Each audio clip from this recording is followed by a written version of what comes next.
We know that with all of the other topics, as you prepare for the beginning of the school year, the number one topic on your mind is school safety. It supersedes a new backpack or a new pair of shoes, or even who is the classroom teacher, or even who is the principal, because the main focus is on school safety. But I want you to know that that classroom teacher and that school principal plays an important role in ensuring that your child is safe. My name is Dr. Cynthia Johnson. I am the Executive Director of Inclusion, Engagement, and Belonging, and I welcome you to Let's Talk Safety. This is the first event that we're kicking off the Safe and Supportive Schools Student, Family, and Community Engagement Series. So we are here tonight, and we will be back to share additional information with you. So in our time of just welcoming you here to your space, this is an important time because many of you have had an opportunity to meet the new principal. Many of you have had a chance to just talk to one another as we prepare for a brand new school year. But I want to direct your attention to the screen just for a moment. And the statement simply says, safety is a shared responsibility. It does not just belong to the members of ESC, but it belongs to you as parents. It belongs to our students. It belongs to everyone in this room. So tonight, as we engage and we just kind of take a deep dive into what safety looks like in Lawrence Public Schools, we want you to sit back, feel comfortable to ask questions. We're going to revise how we're going to do some things today.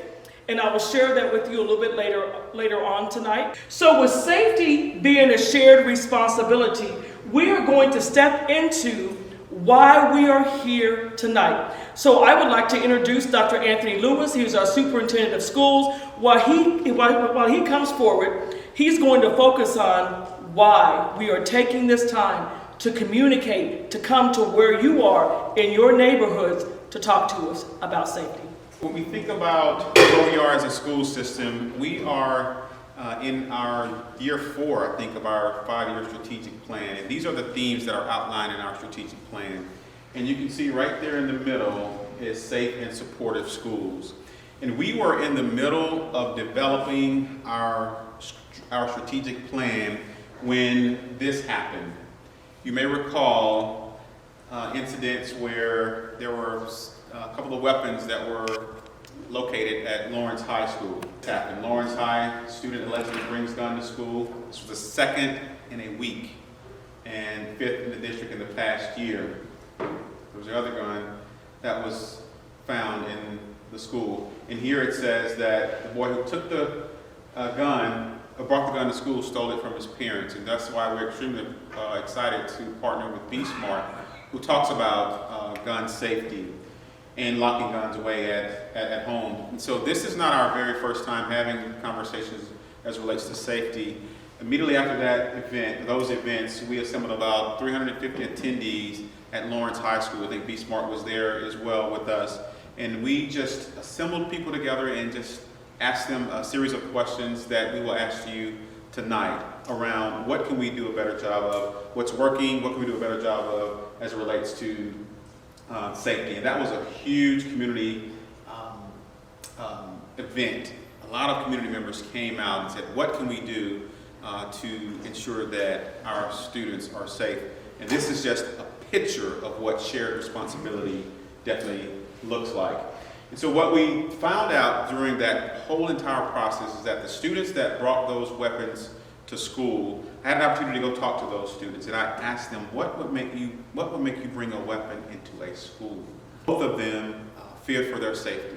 One feared for their safety on the way to school, one feared for their safety while in school. And I asked them, I said, did you tell your parents? They said no. I said, did you tell anyone at the school? And they said no. I said, at minimum, in my mind, I'm thinking at minimum, you come in contact with at least 7 adults. For 7 periods, you come in contact with at least 7 adults, and you can tell at least 1 adult. And Lawrence is a large high school, over close to 150 adults in that building. So what we engaged our student in was an activity where they had an opportunity to identify who their caring adult was.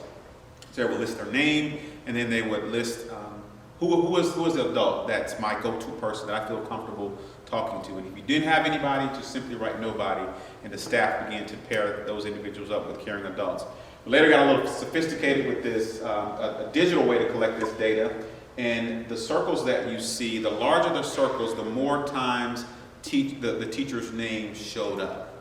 And so we took this data and we used this data and we sat down with some of these teachers whose names are shown here, and we just asked them, what do you do to foster those caring relationships? What do you do to create spaces where students feel comfortable coming to talk to you? We documented that on video and shared that with staff as professional development. So again, in the midst of the development of our 5-year strategic plan, the draft of this particular theme didn't have the word safe in it. But when we went and talked to students, they wanted us to be intentional about that and spell out safe and supportive schools. And so within that safe and supportive schools, we're doing some of that tonight, where our goal is to provide safe and welcoming schools that engage every student and fostering those authentic and caring adult connections for every single student. And so if there's a student that's even remotely thinking about putting a weapon in their backpack, they're immediately thinking about that caring adult and how he or she would be so disappointed if I did bring this. Well, let me just go talk to them because I feel comfortable going to talk to them. We looked at some of the research from the Search Institute around relationships and what we can do as a school system and what we can do as adults to create those environments where students feel comfortable talking to adults. We looked at some research from the United States Homeland Security as well as the United States Secret Service. So again, think about this. 2 weapons found in a school in less than 1 week. We immediately began to get emails and people are trying to think, what can we do to keep our students safe? Metal detectors. Let's put metal detectors in there. Well, we looked at that research and found out that does more harm than good. And so we looked at the research again from Homeland Security and the Secret Service, and you would think that they may say metal detectors. This is what they said, amongst other things, what we had already identified in our strategic plan. So Homeland Security and Secret Service is telling us to build relationships and saying that students, to start building relationships between students and the school before the first day of class. Schools in which students feel connected to each other and to adults promote safe educational environments and encourage communication between students and teachers. And that's what we want to do, encourage that communication. We were fortunate enough that students felt comfortable coming to our SROs and security officers at the school and letting them know that, hey, I think so-and-so has a weapon here at school. And so this is what we want to continue to do. We looked at, again, the United States Secret Service and the United States Department of Education.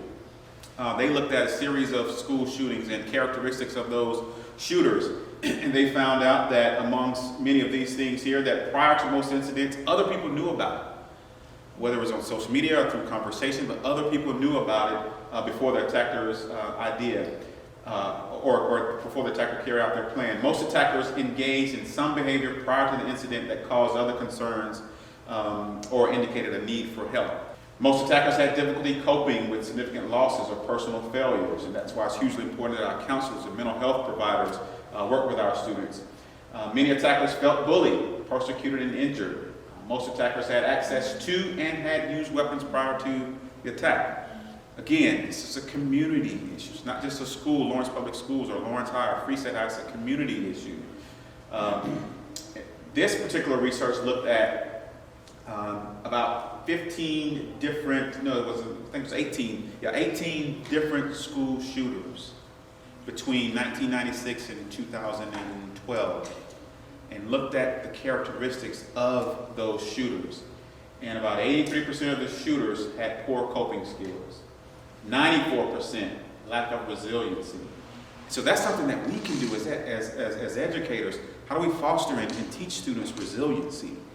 A couple of other ones here, alienation or bullied. And so we take those things seriously. When again, that's the purpose of creating those environments so students feel comfortable coming to you and say, hey, I feel like Emma is bullying me. And then as adults, we have to do something about that. Emma, you wouldn't bully me, would you?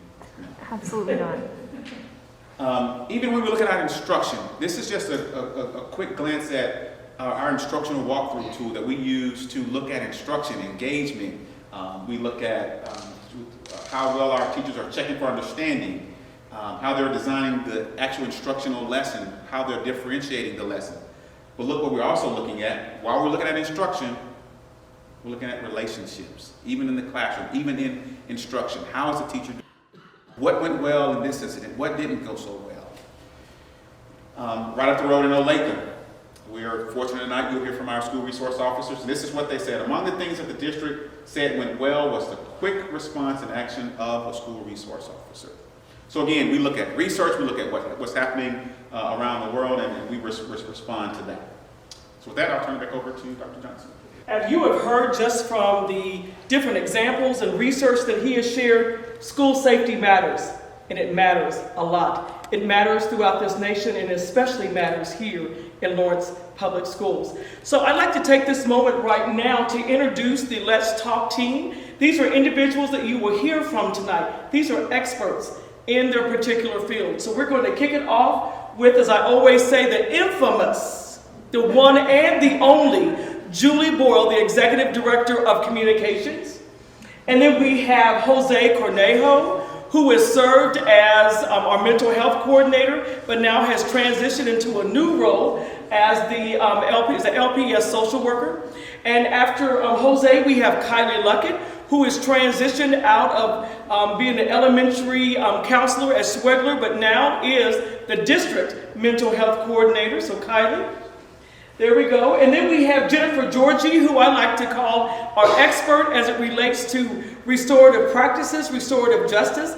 Here in Lawrence Public Schools, she is a student support facilitator at West Middle School. So Jennifer, thank you so much. And then we have Ron May. Ron May is our Assistant Director of Human Resources and the Director of Safety. And he's just stood up back there in the back. And then a very important person who is a part of our team is our building administrator. And we'd like to introduce to you Jason Townsend, who is our new interim principal here at Prairie Park. We also have an absolutely awesome school resource team. And I so appreciate the fact that our school resource officers didn't just come and help us plan the presentation, but they have been here every single night. And this is our third safety forum, and they will be with us the rest of the time. So at this time, I will introduce the team. We have Officer 2, Officer Collado in the back. We have Officer 2, Officer Wilkes in the back. And we have, Officer Browning also in the back.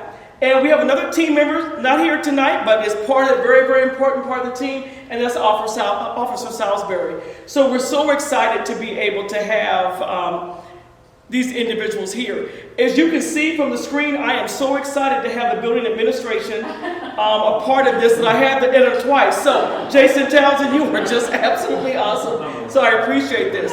Now, three other individuals that make up important roles of our safety team. And those include the students, the family, and the community. Because safety is what? Shared responsibility. A shared responsibility. Say it one more time. Safety is what? Shared responsibility. Oh, I love it. You guys even said it in unison. That is so exciting. So we are going to kick it off. We're going to do it in exact order that we have in our presentation. I'm talking long right now because I know they're getting the flyers that they had already put in their areas. But this is the order that we're going to follow. We're going to begin with the ALICE training and the student teacher student crisis preparation. And then we're going to, from there, go to the community school partnership and the role of the SROs in our school district and in our schools. Station 3, or presentation 3, will include mental health, social emotional learning, and restorative practices. And station 4 will include community and safety tip hotline. So at this time, I would like to bring our presenters, Ron May and Officer 2, Collado. First of all, like I said, my name is Ron May, Director of HR and Safety. How many of you have heard of ALICE training? Some of you? Well, yeah. All the USD people do. That's the important thing right now. Maybe you've heard of Run, Hide, Fight, or Avoid, Deny, Defend. Okay, good. So these are all the same philosophy. It's very similar. Basically, what we're talking about is a choice-based decision-making process in order to be able to make the best decision in a situation that involves an active intruder. All right. ALICE is a what, not a who. ALICE is an acronym that stands for alert, lockdown, inform, counter, and evacuate.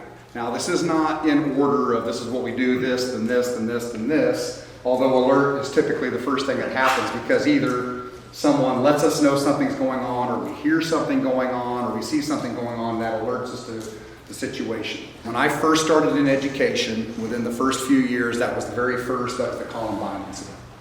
And back then, there was very little to no training on active intruders or what do we do in those situations. So the reaction, pretty much nationwide, was to lock down. And then the next situation occurred, and the lockdown ended up not being a very good decision because basically you were told to lock the door, turn off the lights, and hide and hope that nobody comes in and attacks you. And if they do come in, you're just sitting ducks, so to speak. So what ALICE does and what we're teaching in these other philosophies is we want to empower people to make the decision that's best for them. So for instance, in an ALICE type situation, most often shooters or intruders, they come through the front door, they come through the office, they come this way. If there's an announcement that there's something going on and we're in another part of the building, and Prairie Park is a good example because there's exits all over the place in the back. And so one of the very first responses we would give you is you're not locking down, you're getting out. All right. This is an example of a space that's not very easy to lock down in because there's a lot of glass, there's a lot of windows, it's hard to be able to hide in here. I mean, you could hide behind some shelves, but you have other doorways to get in and out or to get to. And so these are the kinds of things that we talk about. So at the K-3 kind of primary level, there's a book that we can use that we have resources with the counselors. It's called I'm Not Scared, I'm Prepared. I'm Not Scared Because I'm Prepared. This is a book that can be purchased on Amazon or some other places, but it's a nice way to be able to talk to younger kids about sometimes bad things happen or there's bad people around, and whenever those things happen, I just need to make sure that I understand that the adult is going to be in charge and they're going to tell me what I need to do, and I'm going to be quiet and I'm going to follow instructions. And those are the kinds of things the ways that we can kind of do this. As we get a little bit older, as we get to the upper levels, we talk a little bit more about what specific things we might do in our classrooms, up to the high school level where we actually talk about doing tabletop type exercises where we prepare by actually going through scenarios. So, a few of the things that we do talk about, like I did say that ALICE does have a lockdown part to it. Well, it's what we call an enhanced lockdown, meaning it's not just about locking the doors, it's about barricading them and putting things. So if we were to close those doors, we would find a way to try to tie them shut, hold them shut, pile things in front of it, because what research shows is that whenever a person is coming into a building to commit one of these cowardly acts of attacking a soft target, they're not there to solve problems. They're there to create as much havoc as possible in as quick amount of time as possible. So if somebody comes to my doorway and they're trying to get in and they can't get in there very quickly, they're going to move on to the next one. They're not going to spend 2 or 3 minutes trying to get into a door. So those are the kinds of things that we talk about with that. And then we also talk about how, while lockdown can be part of it, like in this, let's say we are in this room and we barricade that door up and everything, and we get everything in the way, but we're still not going to sit here and wait. Now we're going to talk about, now if we have the opportunity, we're going to get out this door and go down the hallway, but we're putting time and distance between us and that intruder. And those are just kinds of things that we talk through with the kids, and we prepare our teachers to be able to do. And each aspect of ALICE is designed to increase survivability.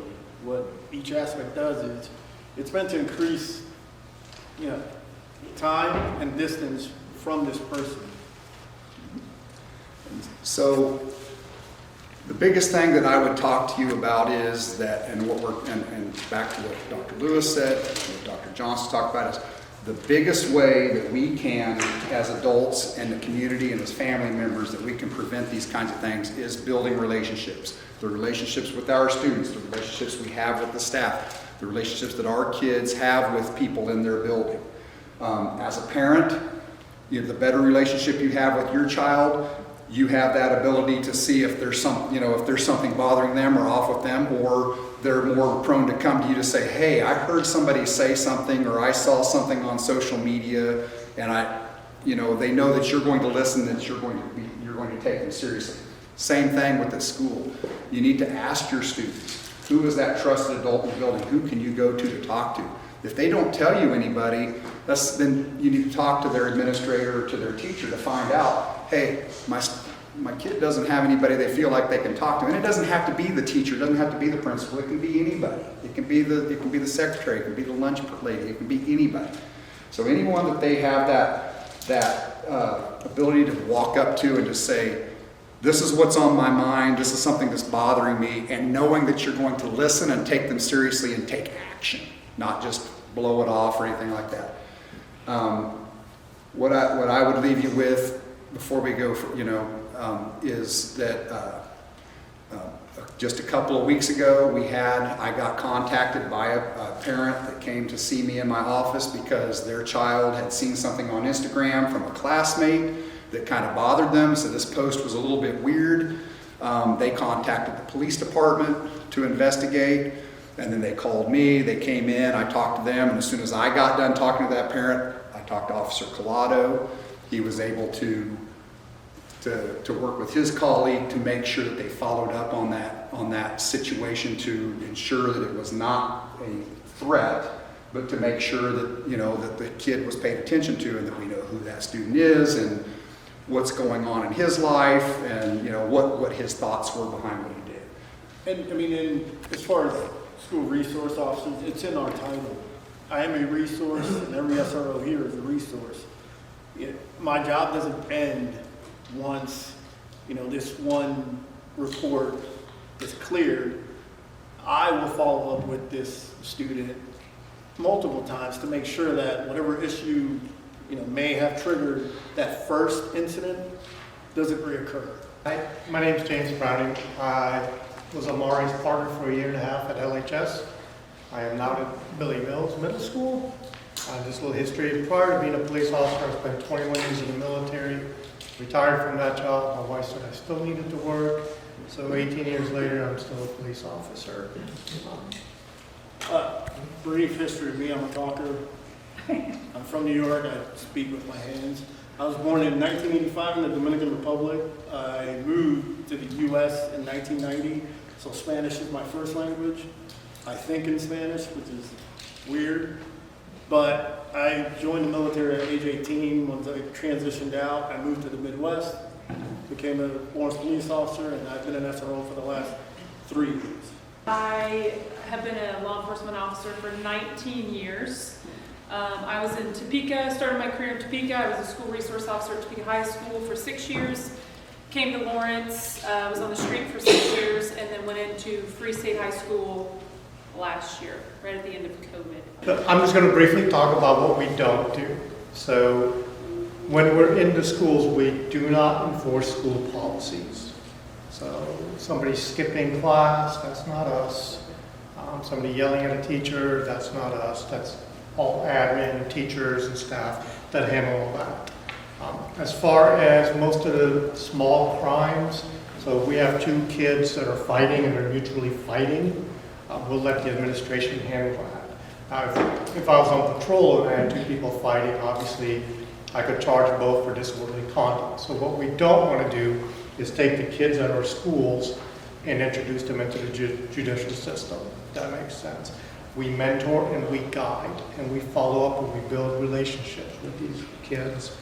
And we say, and it's not my thing that I always say, it's another SO that said it, when they come to school, they're your kids. When they enter the school, they're our kids as well. We think of them as our kids and we want to take care of them and we take ownership of them. Usually usually at the elementary schools, we're not there unless the administration calls us. We're not walking the halls, we're not sticking our heads in classrooms, we're not interrupting their learning environment. Sometimes the Langston Hughes principal will call and say, hey, do you want to come play soccer today? Absolutely, I'll be right there. Sometimes we get presentations on social media safety, when to have your locations on, who to friend, stuff like that, what you can and cannot put on the internet. So at an elementary school, we're not there very often, but if the school needs us, then we're definitely going to stop by. We are police officers, full-fledged, yes, law enforcement. But we also keep in mind that, you know, the community we're serving within the schools, these are growing minds, these are developing minds. I cannot have this, I can't gauge or I can't, you know, apply the same rules that I apply to an adult, to a 12-year-old, 13-year-old, 14-year-old.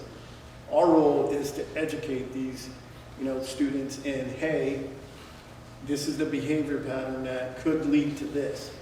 Like Officer Browning said, our job is to keep kids out of the criminal justice system. If I can keep every student at LHS out of the criminal justice system, it's a success. You know, these kids come in, especially, and I'm speaking about the high school specifically, they come to us as children, but what do they leave as? Adults. You know, my role, I understand my role, her role, and his role in guiding these young men and women into adulthood. You know, I don't want to send, or I don't want to stifle a child's growth by introducing them to the criminal justice system.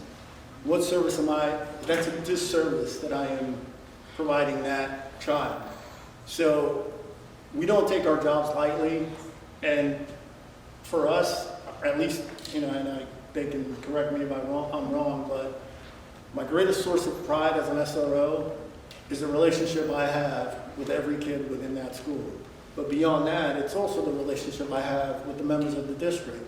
And the reason I say that is, and this is going to be corny, but like Dr. Johnson said, safety is what? It's our responsibility, it's your responsibility as parents, but it's also their responsibility as members of the district. You know, we're all stakeholders in this. We are in the business of public safety. We just get the pleasure of doing it, you know, around your children for 8 hours of the day. And we do build a lot of relationships with students. You know, not only do we give them advice and mentor, but we can also guide them to other resources within the building. They may not feel comfortable talking to another adult, and they may say that they have something going on. Well, I know we have social workers in all the schools. We can bring them to the social workers. We can bring them to the guidance counselors. We can seek out additional help outside. So we truly are a resource for every student, teacher, staff member. One of the relationships Officer Collado and I built, we had a girl, I think it was the very first football game last year, got in this huge fight in the stands. It was a big to-do. She was trouble after that, running through the hallways, threatening people, skipping class. And we started building a relationship with her. And for some reason, we all clicked, and her behavior started changing a little bit at a time, but she still wasn't going to school. So I did kind of bribe her. I said, if you go to class for 1 week, every one of your classes, I'll buy you lunch wherever you want. She was tardy once, but she went to all the classes. So I paid my little thing. She did pass and is now a senior. And one of the things that got to me is, and my voice is naturally cracking. It's not cracking as it is. On Father's Day, she did text me and wish me a happy Father's Day from her work dog. So that was kind of cool. We are also here to protect your children. We do know the layouts of the schools. I know in my office I have 2 binders with every floor plan of every school in the district. Me and the SRO that was in there last year, we would go through those books and say, okay, if there was somebody here, how would we get there? What's the best route to take? So we are constantly studying how to respond to an active shooter at any one of the schools in the district. We are going to keep the kids safe. We are probably going to be the first ones to respond at a school close to us. This school, it would probably be patrol, but we train with those guys. We all train together on active shooter responses. And we have a little extra training, but everybody's on the police department is capable and will do what they need to do to protect the kids in this school. Good evening, I'm Jose Cornejo. I'm a school social worker at East Heights, and I'm going to visit with you a little bit about mental health in our schools. Every building in our district has a mental health team. The team consists of your school counselor, your school social worker, your school psychologist, your school nurse when they can attend, and we like for them to attend as much as they can because they often have important information for us that we sometimes don't see. Visits to the nurse's office, and so if it's pretty frequent, like one student, that tells us there may be something going on besides an upset tummy. Maybe they're having an upset tummy at a certain time of the day, and we can start to work with that student.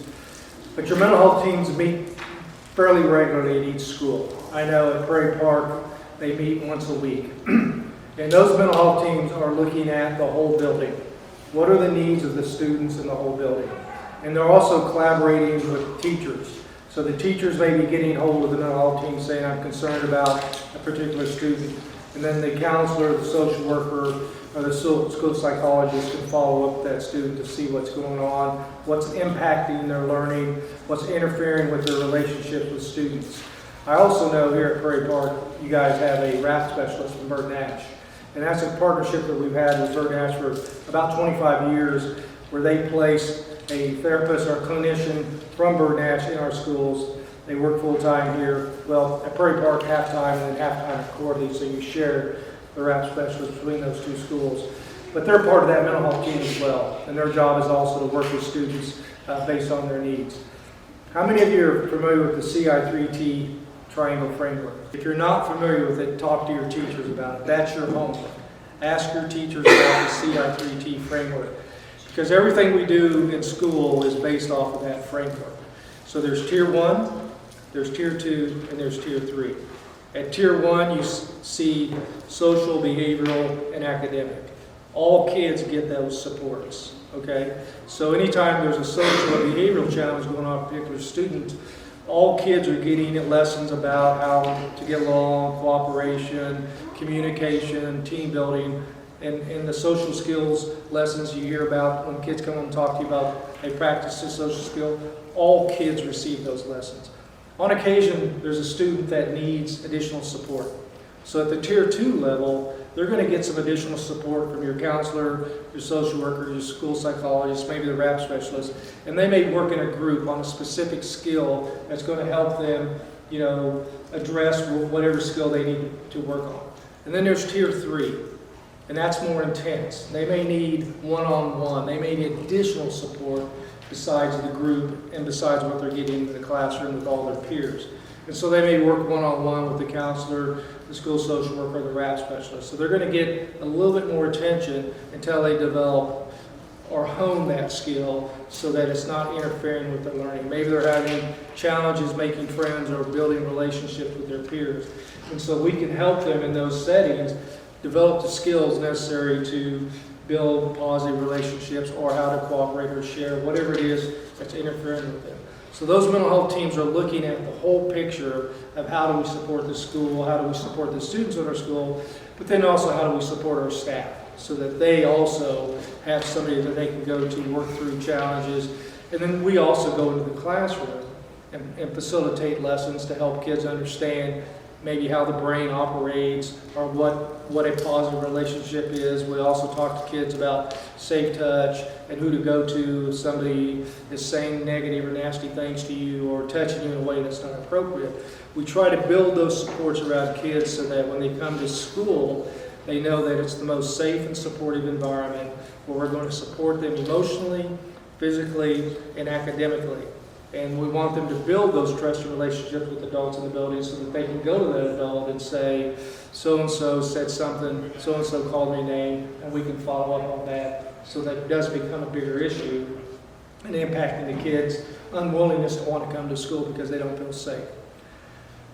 If there's a crisis in our district, we have crisis teams in place as well. If for some reason we lost a student or lost a teacher, those crisis teams can come into the building, support the staff and the students in that building, manage that loss.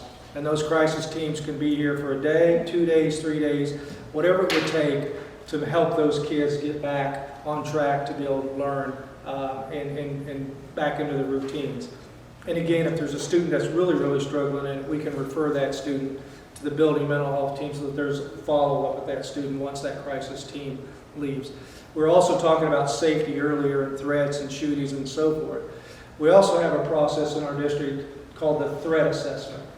And all the principals have access to this tool. And it's an in-depth tool. We had a principal a year ago do it by himself. And it took him 6 hours to complete this documentation, looking into the seriousness of a threat. So if a student says, I'm going to bring a gun to school and shoot someone or something, the principal, we can break out that form and we could dive into it and assign pieces to certain individuals to interview the student that made the threat, to interview the parents, to interview other students, maybe witnesses that might have heard it, to interview the teachers. And so we collect all this data to determine how serious is this threat. Does that student actually have access to the means to follow through on the threat they made? If it's not serious, they'll probably have some type of consequence that's related to maybe doing some community type service or restorative practice work at the building level. If it's very serious, then more than likely the SRO is going to be involved and it becomes an investigation through the police department. What I want you to know is that we have these things in place to keep the building safe. And so if there's a threat, just like if there's a bullying incident going on, it's our duty to follow through to address the bullying, but also to address any threat that may occur at the school. So at any time, if you have concerns about your child or a neighbor's child, please don't hesitate to reach out to your building administration, teacher, or your school counselor so that we can follow up with that student to help them navigate whatever challenges they may be facing so that they can give their full selves to their learning experience here at Prairie Park.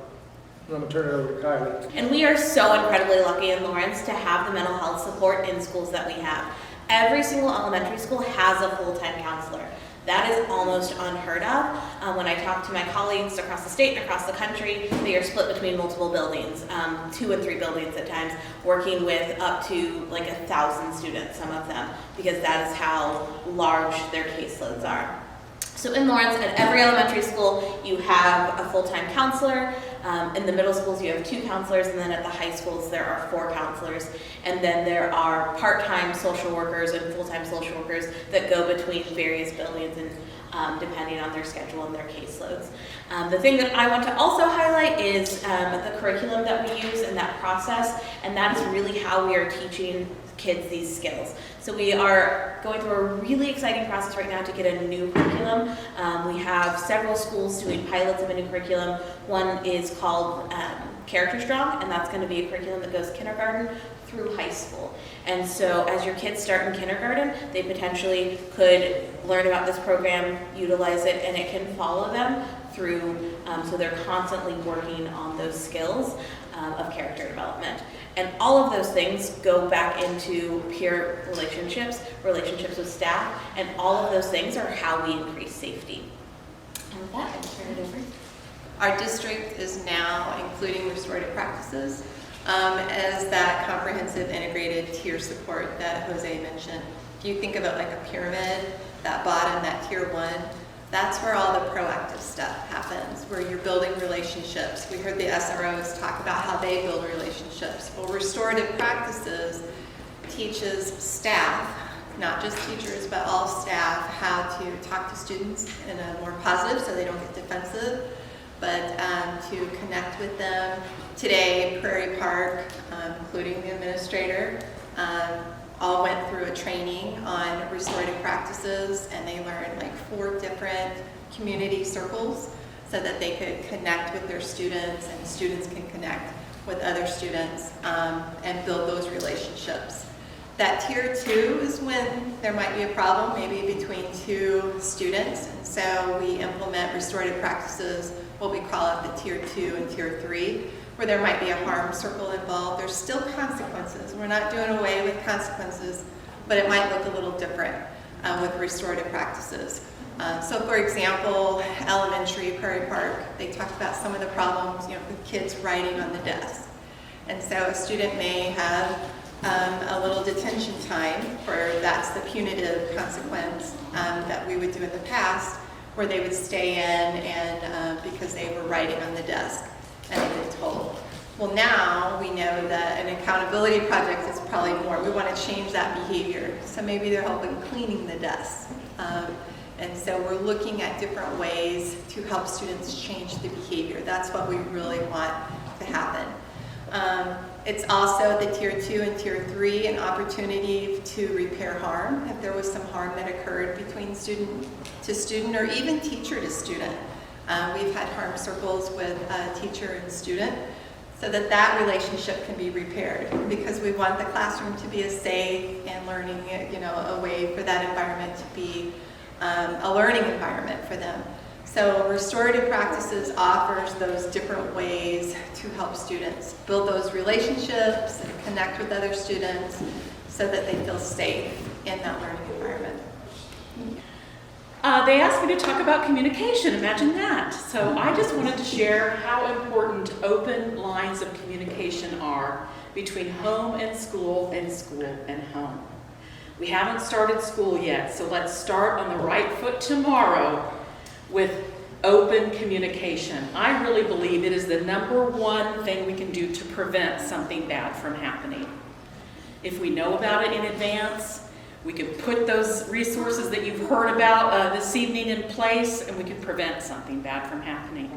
So if you see something or you hear something, tell someone at school. Even if you're on your way to school and you see something that looks suspicious, but you're feeling, oh, it's probably nothing. What's the harm? Go ahead and tell them at school, I saw this, it kind of looked suspicious, it may not be anything, but let them know. So if they need to follow up, they can. And anytime that you share a concern with our schools, they are going to take your concern seriously, and they are going to investigate. You heard some of the processes that we go through to investigate threats. We take all threats seriously, and I guarantee you this year we will have a social media threat. They happen all of the time. Kids have developing brains. Kids make mistakes. Kids say things they don't mean in the heat of the moment. We are going to have a threat on social media. Social media has a lot of positive aspects. That is not one of them. But we take those things very seriously. So please inform somebody at school if you see something like that, or if you hear something that concerns you. Call the office, come into the school, make an appointment to see Mr. Townsend, come in and visit with him about it. If it's an emergency, of course, dial 911. That's for law enforcement. If it's a concern you just want to share with the school, please be sure to talk to your child's teacher. Really, anyone in the building can and help you with that. Also, visit with your children at home about when they see something that concerns them or they think something's going on that's not safe, for them to tell somebody at school, obviously to tell you, but also for them to tell their teacher or their counselor or somebody in the office, their principal. That communication is so important, and we will follow up, and just as Jose said, we will go through the process of interviewing students that may have seen or heard something, involving the family if it gets to that point, and if it turns out to be something of a criminal nature or possibly a crime, that's when we involve our law enforcement partners, and then they do their own investigating. Communication goes both ways. We're going to let you know when there is something happening at your school that is a safety concern, especially in an emergency. I am going to usually, because the principal is managing the emergency at school, right? They're busy. They may ask me to give you a call. I'm going to call, text, and email you. I may not have all the information. The first time I call, I may have to call you again with an update later. And I'm going to tell you that. Sorry, I don't have all of the information right now. We're getting more information. As soon as it becomes available, I'll give you another call, or I'll give you another text, or where you can go for information. Or if we need you to take some kind of action, we'll tell you, we need you to do this.